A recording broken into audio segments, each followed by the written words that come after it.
Bonjour à tous. Je suis heureux de vous retrouver aujourd'hui à l'occasion de la lune de la lune noire du 4 juillet 2016 pour ce deuxième rendez-vous de la pleine lune. Mettez-vous à l'aise, si vous entendez des cris, ne vous en faites pas, ça ne durera pas. Comme vous l'aurez vu certainement, aujourd'hui nous allons aborder un sujet très courant et très, disons, traditionnel. Mais je pense que nous allons vous apprendre des choses que vous ignoriez sur les sorcières. Les sorcières, les éternelles mal-aimées.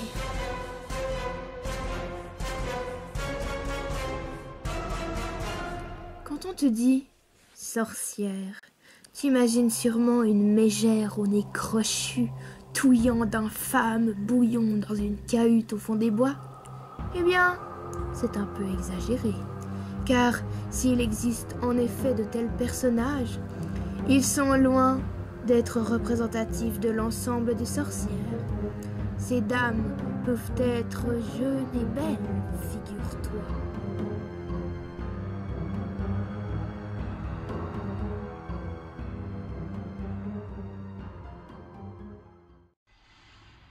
Dans l'Antiquité, par l'exemple, les sorcières étaient surtout des magiciennes, pythie ou devineresses, souvent élégantes, toujours redoutables.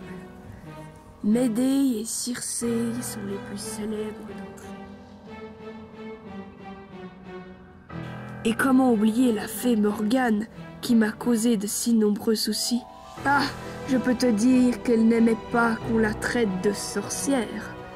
C'était pourtant ce qu'elle était, la diablesse. Au Moyen-Âge, les sorcières furent victimes d'innombrables persécutions.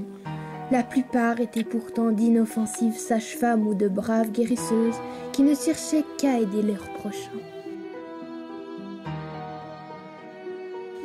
Elles concoctaient de savants remèdes, breuvages et infusions, décoctions d'herbes et de racines, et les gens allaient les trouver en cachette. Quand arrivait la terrible Inquisition, hélas, elles étaient les premières à être dénoncées et brûlées. Injuste, non?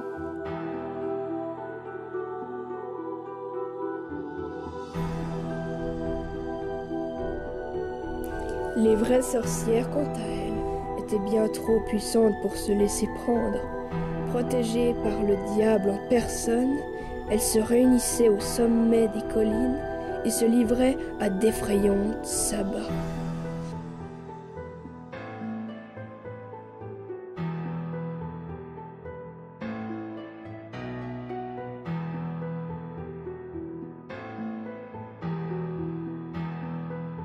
Contrairement à ce qu'on pourrait penser, il existe toujours des sorcières de nos jours.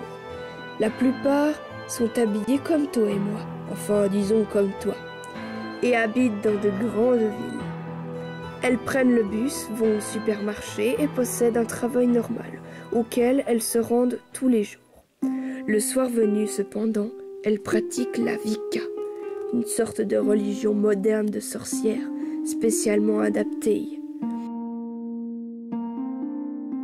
Bien qu'il leur arrive de se retrouver sur Internet, divination et sortilège restent leur spécialité.